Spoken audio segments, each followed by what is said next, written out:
अस्सलाम वालेकुम दोस्तों, क्या हाल चाल है। बात करेंगे ओमान में ख़ारजियों की जॉब्स के मतलब, हायरिंग का प्रोसेस, वीज़ा, ये वो, और जो कंपनियां हायर करती हैं, बहुत सारी कंपनियां रिसेंटली बल्कि मज़ीद कंपनी को जो है वो रिक्रूटमेंट के लिए लाइसेंस देना शुरू कर दिए गए हैं। तो आने वाले दिनों में जो है, आने वाले वक्त में बहुत सारी कंपनियाँ जो है वो रिक्रूटमेंट करेंगी और आगे किसी न किसी जॉब पे, किसी प्रोजेक्ट पे जो है वो मैन पावर सप्लाई करेंगे। तो वो तमाम लोग जो इन कंपनीज़ के ज़रिए ओमान में आएंगे या बल्कि किसी भी दुनिया के कोने में जाते हैं, उनके लिए अर्ज़ है कि आपने सबसे पहले कंफर्म करना है। अगर आप ऑनलाइन अप्लाई कर रहे हैं, किसी भी सोर्स से अप्लाई कर रहे हैं, रेफरेंस से, तो आपने लाजमी तौर पे ऑनलाइन या किसी न किसी ज़राए से ज़रूर चेक करना है, कोशिश करनी है कि वो कंपनी लीजिट है या नहीं है, यानी वो लीगल है या नहीं। क्योंकि ऑनलाइन स्पेशली फ़ेसबुक या ईमेल के ज़रिए बहुत सारे फ्रॉड होते हैं। लोग जो है एडवर्टाइजमेंट देख के अप्लाई करते हैं, फिर उनसे वो जो है प्रोसेसिंग फ़ीस, ये वो, यानी वीज़ा तो आपको पता है कि 2-3 लाख रुपए का होता है, 1.5-2-3 लाख रुपए, लेकिन उनसे 10-20 हज़ार, इवन के 2-4 हज़ार रुपया तक भी प्रोसेसिंग फ़ीस या किसी न किसी डॉक्यूमेंट्स के ज़मरे में जो है वो ले लिए जाते हैं। इवन के 20,000, 40,000, 50,000 इस इतने तक नॉर्मल है और लोग दे भी देते हैं।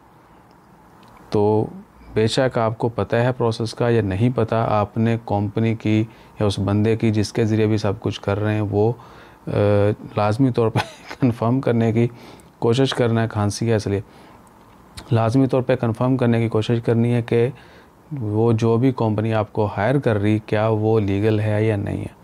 उसका सबसे मेन जो है वो ज़रिया वो ये है, आप उनकी वेबसाइट चेक करें, उसको थ्रू आउट स्टडी करें, और इवन कि ऑनलाइन आपको पता चल जाएगा।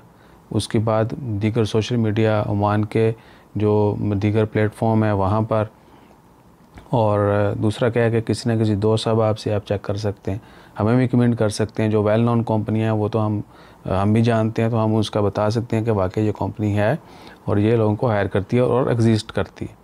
ऐसा नहीं है कि बहुत सारी कंपनियां बंद भी हो चुकी हैं, लेकिन उनके फ्रॉड या उनके नाम पे फ्रॉड जो वो जा रही।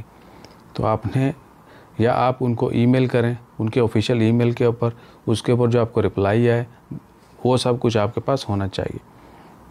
यानी किसी न किसी तरीके से आपने उसकी अथेंटिसिटी जो है वो लाजमी करनी है, कोशिश ज़रूर करनी है, और पैसा कहीं नहीं देना।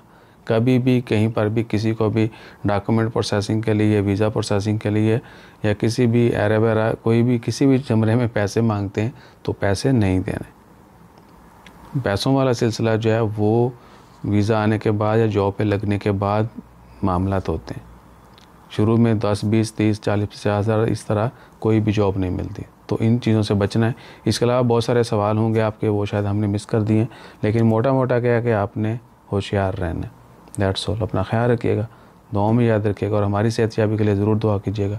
जज़ाकल्लाह। अल्लाह हाफ़िज़।